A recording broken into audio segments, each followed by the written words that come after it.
সজাগ পরবর্তী খবরের দিকে মহানগরের 4টি সাংগঠনিক জেলা বেঁচেছে আর এই 4 জেলায় মোট 28টি বিধানসভা কেন্দ্র রয়েছে। এর মধ্যে 22টি আসন জয়ের টার্গেট বেঁধে দিয়েছেন অমিত শাহ। ময়দানে ঝাঁপাতে তৈরি আবার গেরুয়া ব্রিগেড।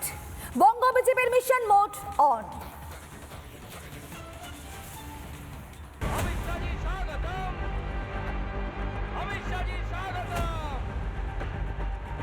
2026-এর বিধানসভা ভোট দোরগোড়ায়। সেই নির্বাচনকে পাখির চোখ করে বাংলায় দেশের স্বরাষ্ট্রমন্ত্রী অমিত শাহ মহানগরে বসেই দলের নেতাদের বেঁধে দিলেন 26-এর টার্গেট।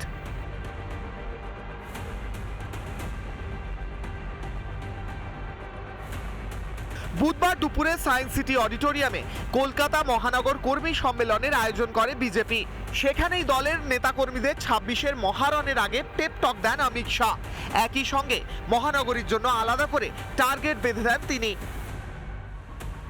কলকাতা ও শহরতলিতে 4টে লোকসভা কেন্দ্রে রয়েছে 28টি বিধানসভা আসন। এর মধ্যে 22টিতে জয়ের লক্ষ্য নিয়ে বিজেপিকে ঝাঁপানোর নির্দেশ দেন অমিত শাহ।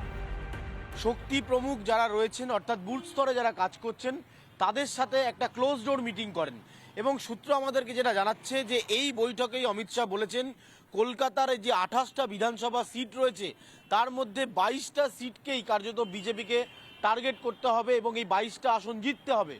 কলকাতার মহানগরকে লক্ষ্য করে যেটা তৃণমূল ভাবে ওদের ঘাঁটি, আরে ঘাঁটি তো তুমি চুরি করে ভোটার লিস্টে এইসব করেছো।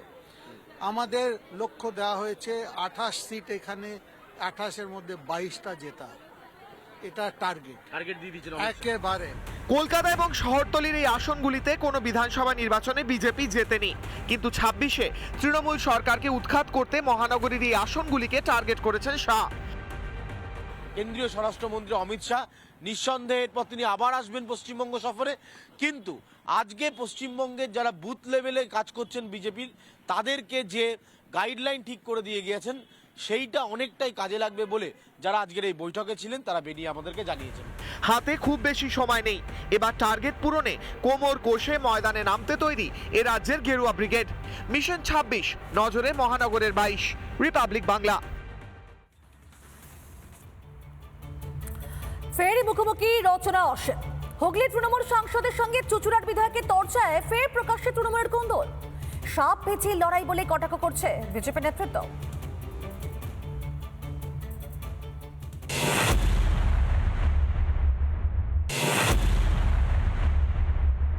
ওনাকে ওনার মতো থাকতে দিন, আমাকে আমার মতো থাকতে দাও। আমি দলের এমএলএ, ও দলের এমপি, আমি ওকে সম্মান করি। বিধায়কের বিরুদ্ধে সরব সাংসদ, বিধায়কও নিজের অবস্থানে অনড়। এতেই প্রকাশ্যে হুগলিতে তৃণমূলের কোন্দল। বুধবার চুঁচুড়া উৎসব মেলার খুঁটি পুজো করেন তৃণমূল বিধায়ক অসিত মজুমদার। কাছেই একটি কর্মসূচিতে হাজির ছিলেন স্থানীয় সাংসদ রচনা বন্দ্যোপাধ্যায়। আমন্ত্রণ থাকলেও বিধায়কের অনুষ্ঠানে যাননি হুগলির সাংসদ। না, আমার খুব একটা ইচ্ছে নেই, আমি খুব একটা ওনার প্রোগ্রামে যাই না এবং আগামী দিনে আমার ওনার প্রোগ্রামে একবারে যাওয়ার ইচ্ছে নেই। বাবা, এটা তো ওর ব্যাপার, আমি কি করে বলবো? আজকে ওর মনের ভেতর তো আমি ঢুকে নেই। ওর কথা ও বলছে, আমার কথা আমি বলছি। আমি বলছি ওকে মমতা ব্যানার্জি টিকিট দিয়েছে, আমাকেও দিয়েছে। আমার প্রোগ্রামে ওর নাম থাকেও আসে না, না এলে আমি কি করব? 21-এর ভোটে বিজেপির লকেটকে হারান অসিত, আর 24-এ সেই লকেটকে হারিয়েই সাংসদ হন রচনা। তবে চুঁচুড়া কেন্দ্রে এগিয়েছিলেন বিজেপির লকেট চট্টোপাধ্যায়। এখন চুঁচুড়ায় তৃণমূল সাংসদ বিধায়কের মধ্যে তু তু ম্যায় ম্যায়।